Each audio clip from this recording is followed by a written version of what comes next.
That was nice. Hello guys, it's Talia. The Orion 5000 has had a refresh with Intel's new 14th gen chips, more memory, and some of the best cooling I think I've ever seen. The design still keeps this monolithic look with a strip back style and ARGB aplenty. It's actually the same size as its 7000 counterpart, so don't expect to save on desk space. It really makes quite the statement. But if you want that clean and minimal look, but without the 4090 and the liquid cooled i9, this is a really good choice. I was comparing the top spec models of the 7000 and the 5000, and there's over £1,000 worth of difference when it comes to price. So this is a very good contender. So this is with Intel's new Raptor Lake refresh chips up to an i7-14700F, which hits a very good price to performance point. And of course you have graphics by NVIDIA with three options, a 4070, the 4070 Ti, which I feel like is going to be popular, or the 4080. That is the right amount of power. It's perfect for gaming and content creation as well. I played a few games earlier. Actually, I've been playing quite a few games on this.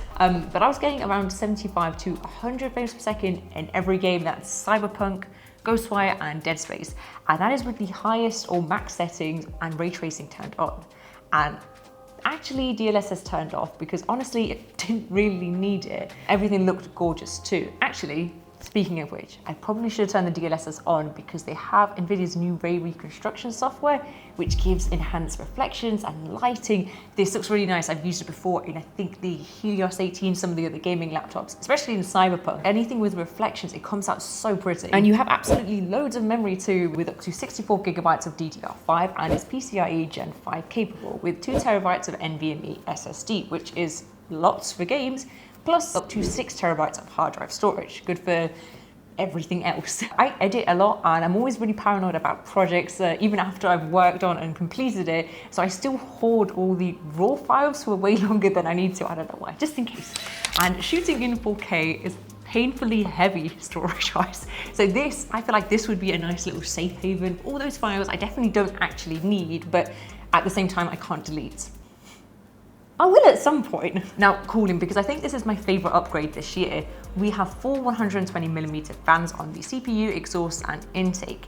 These are Predator's own Frostblade custom design, which is something we've seen before, but this specifically is the very new 3.0 version. The previous design, I believe, had like blades with a ridged sort of effect on the blade itself, but this new generation takes that to the next level. The blades instead are made of 2 different sections. There's a very finely biometric textured design, and then you have a very solid and sharp blade edge. It looks like 2 different materials, but it's not. And then a ring that encompasses the whole fan, and the ring has its own little ridges too.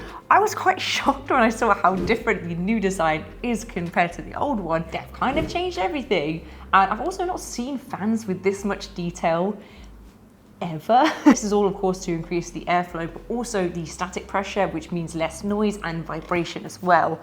It's silent. I recorded it while I was gaming. This is about an hour of gaming, how it sounds.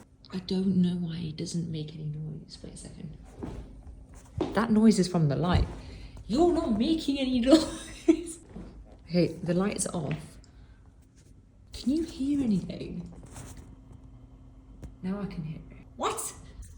I don't know, really impressed. And in terms of design, it's just a really good looking PC. It definitely feels more elevated than your standard custom case, but they've taken that same notion with their really stripped back, minimal branding, and a classy amount of RGB. That is how I would describe it. The black glass side panels are EMI compliant to reduce interference, and in general, I love how much room the Orion 5000 has inside, because you have that same outer shell as a 7000, which is a big PC, but it does mean that when you go inside this one, it's just very easy to get to everything, and the design is also toolless as well, which is a plus. Even this front part here, you can just pop off.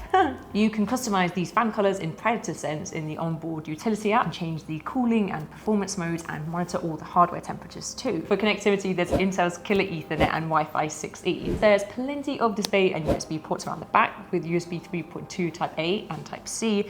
And additionally, if you don't have room for the Orion to display it loud and proud on your desk, upsetting, but understandable. There's also a hub of USB 3.2 ports at the top and audio jacks as well for PCs that are kept on the floor. It's very handy. To be honest, I use this even when it's on the desk, just because more out of laziness than anything else. I hate having to fondle the PC around the back. And it's just right there, very easy. I really like the Orion 5000 as a PC for myself. That is how I would describe it. The specs are exactly what I need. High spec but not maxed out, which reflects on the price as well. Although it's a high-end PC, it's also reasonable when you consider the build quality and the cooling design. You're not gonna find custom cooling like this anywhere else. I love this PC a lot. This is absolutely my favorite thing in Predator's IP. I want this one for myself. Let me know what you think of the Orion 5000 down below, and I'll see you next time. Bye guys.